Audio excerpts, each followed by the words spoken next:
وعجل فرجهم۔ جن باریکیوں سے مباہلہ کو لکھا ہے، میں نے جلدی جلدی کوشش کی کہ مطالب کو پیش کر دوں انگلش میں تاکہ مضمون خالی نہ رہے۔ ایک شب میں حبیب خدا نے، رسول خدا نے حضرت سلمان سے کہا کہ سلمان، مباہلہ میں جانے والوں کے لیے اہتمام کر دو، میں مدینے سے باہر فلاں مقام پہ مباہلہ کروں گا۔ اس مقام پہ آج ایک مسجد موجود ہے، سفید رنگ کی مسجد ہے، موجودہ نام مجھے معلوم نہیں، ایک زمانے میں اسی جگہ کا نام مسجد مباہلہ تھا، اب نام بدل دیے گئے ہیں۔ جو حاجی حضرات تازہ ہو کے آئے ہیں وہ نیا نام جانتے ہوں گے، نام کئی مرتبہ بدلا جا چکا ہے۔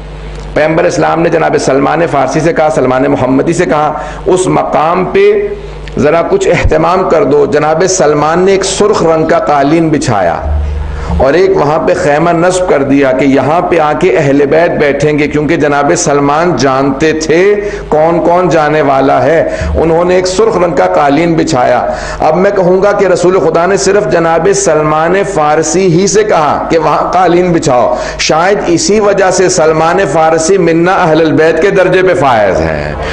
اب رسول خدا نے کہا قالین بچھاؤ، جناب سلمان نے سرخ رنگ کا قالین بچھایا، کہا فجر کے بعد جائیں گے، اس سے پہلے جناب سلمان فارسی گئے اور وہاں پہ قالین بچھا دیا، سرخ ریڈ کارپیٹ۔ عزیزان گرامی، شاید آج بھی کرسچن ورلڈ کے اندر جب کسی کو بہت زیادہ اہمیت دینی ہو، کسی کو بتانا ہو یہ بہت زیادہ وی آئی پی ہے یا وی وی آئی پی ہے، تو آج بھی ریڈ کارپیٹ ٹریٹمنٹ دی جاتی ہے، سرخ رنگ کا قالین بچھایا جاتا ہے۔ شاید ان کرسچنز نے اہل بیت کو آتا دیکھا تھا اور اس مقام پہ سرخ قالین دیکھا تھا، جو سرخ قالین پہ آ کے بیٹھے تو انہی کے لیے یہ ریڈ کارپیٹ ٹریٹمنٹ وہیں سے ظاہراً شروع ہوئی ہے۔ اب جناب سلمان نے سرخ رنگ کا قالین بچھایا، رات کے اندر پیغمبر اسلام نے بتا دیا اور کہہ دیا مباہلہ فجر کے بعد طلوع آفتاب سے پہلے ہوگا، after Fajr prayers before the sunrise. کیوں؟ نہ یہ صبح کا وقت ہے نہ رات کا وقت ہے۔ یا رسول اللہ ایسا وقت کیوں چنا جو نہ صبح ہے نہ رات ہے؟ کہا کیونکہ رات میں معلوم نہیں ہوتا کون کون آیا تھا، اور صبح میں لے جانا نہیں چاہتا فاطمہ کو کیونکہ پردے کا اہتمام ہے۔ اگر میں بات واضح کر پایا ہوں، کہ اس اہتمام کے ساتھ لے کے جانا چاہتا ہوں کیونکہ سیدہ جا رہی ہیں، تو میں نہیں چاہتا کہ دن ہو، لیکن میں چاہتا ہوں کہ لوگ دیکھ لیں کہ کون کون آیا تھا۔ 5 آئے تھے، بس سب نے دور سے دیکھا۔ عزیزان گرامی دیکھیں، اب بحث ہے معرفت سے۔ جناب امیر علیہ السلام کہتے ہیں بولو اور پہچانے جاؤ، speak and you'll be known, recognition is through speech۔ 4 ان کے 8 بشپ تھے، اسقف اعظم جو عربی میں اصطلاحات دی گئی ہیں۔ عطیب البیان میں سید طیب الموسوی الجزائری نے اپنی تفسیر عطیب البیان میں لکھا، وہاں سے پیش کر رہا ہوں۔ کہا 4 ان کے جو ہیں اس وقت کے سب سے بڑے اسقف تھے، 8 بشپ انگلش میں آپ لوگ کہتے ہیں، جو سب سے بڑے ان کے پادری تھے۔ کہا وہ 4 افراد تھے، ان 4 نے دور سے دیکھنا شروع کیا، اور ان میں سے ایک کا نام عاقب تھا۔ اس نے کہا کہ اے عیسائیوں، میں تم سب سے کہتا ہوں آنے والوں سے مباہلہ مت کرنا، میں وہ ہستیاں دیکھ رہا ہوں کہ اگر انہوں نے ہاتھوں کو بلند کیا اور پہاڑ کو اپنی جگہ سے ہلنے کے لیے کہا تو پہاڑ اپنی جگہ کو چھوڑ دے گا۔ چہرے ایسے ہیں۔ ابھی اہل بیت نے دعا نہیں کی، کلام نہیں کیا، صرف چہروں کو دیکھ کے عیسائی پہچان گئے تھے۔ تو ایک بات واضح ہو گیا، کوئی تعصب نہ رکھتا ہو، پریجڈس نہ ہو، ریسزم نہ رکھتا ہو، کسی بھی طرح کا ڈسکریمنیشن نہ کرتا ہو، تو اہل بیت کو دیکھ کے پہچان سکتا ہے، یہ عام نہیں ہے۔ پتہ نہیں بات کو پہنچا پا رہا ہوں کہ نہیں۔ جناب یوسف کو جب دیکھا تھا نا سارے مصر والوں نے، تو سب نے کہا تھا بل ہوا ملک کریم، یہ انسان نہیں بلکہ آسمان سے نازل ہوئی مخلوق معلوم ہوتا ہے۔ جناب یوسف کا فخر ہے رسول خدا۔ آج حبیب خدا آ رہے ہیں اپنی آب و تاب کے ساتھ۔ سب عیسائیوں نے ایک مرتبہ رخ رونق کو دیکھنے کے بعد کہا جو آ رہے ہیں اگر انہوں نے بد دعا کی تو قیامت تک کے لیے ایک عیسائی نظر نہیں آئے گا۔ اسی لیے ان سب نے فیصلہ کیا ہم مباہلہ نہیں کریں گے، اگر مباہلہ ہو گیا تو سارے عیسائی مسخ ہو جائیں گے۔ یہ ان کے الفاظ سے نجس جانوروں میں مسخ ہو جائیں گے۔ میں ممبر کے احترام میں نہیں کہہ رہا ہوں کہ انہوں نے کہا وہ نجس جانوروں کی شکل میں مسخ ہو جائیں گے۔ اگر کوئی ان کے مقابلے میں آ گیا تو عیسائی بھی سمجھتے ہیں کہ مسخ ہو جائیں گے۔ اب اگر کوئی اہل اسلام ہوتے ہوئے اہل بیت کو نہ پہچانے، سمجھ لو عیسائیوں سے بدتر ہو جائے گا۔ یہ آل محمد ہیں، ان کی عظمت کیا ہے۔ ابھی بولے نہیں ہیں، کلام نہیں کیا، پیغمبر نے خطبہ نہیں دیا، جناب امیر نے خطبہ نہیں دیا، امام حسن و حسین علیہ السلام نے خطبے نہیں دیے، صرف دیکھا اور انہوں نے کہا کہ ان کے چہروں کے نور بتا رہے ہیں۔ مورخین نے سب نے یہی لکھا نا 7 ہجری کا۔ عزیزان گرامی، جناب سید الشہداء 3-4 برس کے ہیں، لیکن سب نے یہی لکھا مباہلہ میں رسول خدا نے امام حسن کی انگلی پکڑ رکھی تھی اور امام حسین کو گود میں لے رکھا تھا۔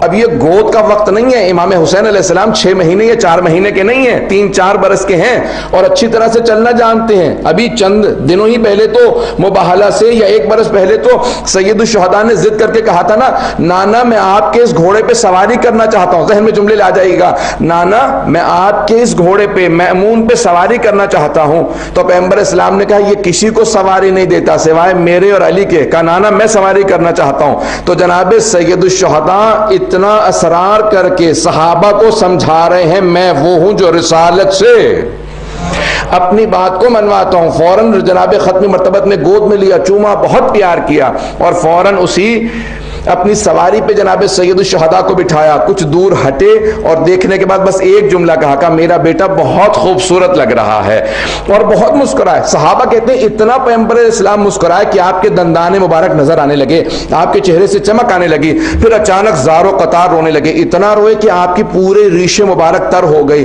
تو صحابہ نے کہا مایوبکی کا یا رسول اللہ، آپ کو کس چیز نے رلا دیا یا رسول خدا؟ کہا کل یہی میرا نواسا ہوگا، یہی سواری ہوگی، لیکن مدینہ نہیں کربلا ہوگا۔ میں اس لحظے کو سوچ کے رو رہا ہوں۔ تو ابھی جناب سید الشہداء یعنی چلنے پھرنے کے مطابق اور سب چیز یعنی اتنے بچپنے میں نہیں ہے کہ آغوش میں ہوں، لیکن پیغمبر اسلام سارے ان عیسائیوں کو، مسلمانوں کو پیغام دے رہے ہیں جو رسالت جس کے ناز اٹھائے اسے حسین ابن علی کہتے ہیں، کیونکہ اسی مباہلہ کے فوراً بعد تاریخ محرم کی آئیں گی جہاں حسین قربانی دے کے پورے دین کی حفاظت کریں گے۔ تو آج پیغمبر اسلام آغوش میں لے جا کے بتا رہے ہیں کہ یہاں نازش اٹھانا مقصود تھا، حسین کی نازش کرنا مقصود تھا تاکہ واضح ہو سکے حسین ابن علی کون ہے۔ بس بھی آئے ہیں جملے کو آخری پیش کروں گا، میرے پاس وقت ہے تھوڑا سا، اگر آپ لوگ زحمت کریں گے تو میں مطالب کو آگے بڑھاؤں گا۔ عزیزان گرامی، ختمی مرتبت آئے، میدان مباہلہ میں پہنچے۔ اب میں چند جملے 1-2 بزرگ خطباء کے ہیں پیش کرنا چاہتا ہوں کہ رسول خدا جب چل رہے تھے تو آپ جب قدم اٹھاتے تھے، جہاں آپ کے قدم جاتے تھے وہیں پہ جناب سیدہ کے قدم آتے تھے۔ میں اپنے انداز سے کہوں، جہاں جہاں رسالت کے قدم آتے تھے عصمت کے قدم بھی وہیں پہ جاتے تھے اور امامت کے قدم انہیں چھپاتے تھے۔ جناب سیدہ دونوں کے بیچ میں چل کے یہ بتا رہی ہیں کہ رسالت و امامت کے درمیانی واسطے کا نام فاطمۃ الزہرا ہے۔ اللہم صلی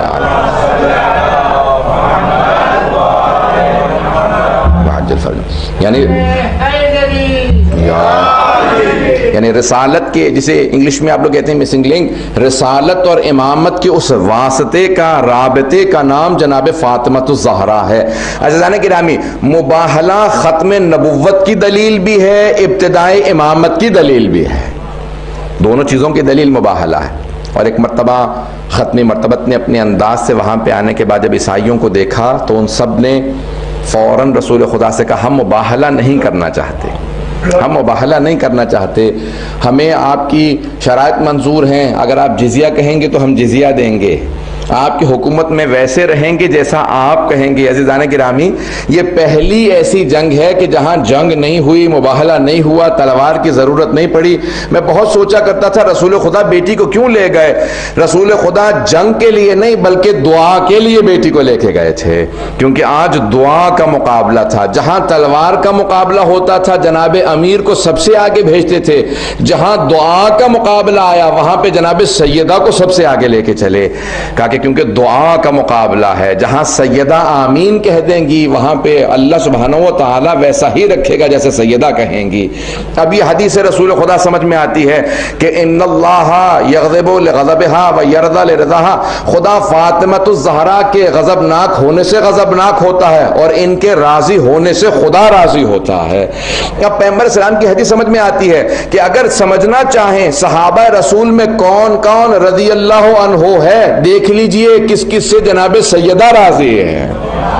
عزیزان گرامی، یہ جناب خاتون جنت کی عظمت کا تعارف تھا جس میں رسول خدا مباہلہ کے اندر خاتون جنت کو ساتھ لے کے گئے۔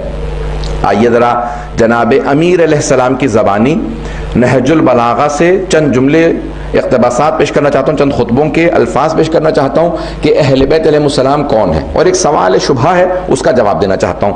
اگر سننا چاہیں گے تمام حضرات تو میں پیش کروں گا۔ باوازہ بلند صلوات۔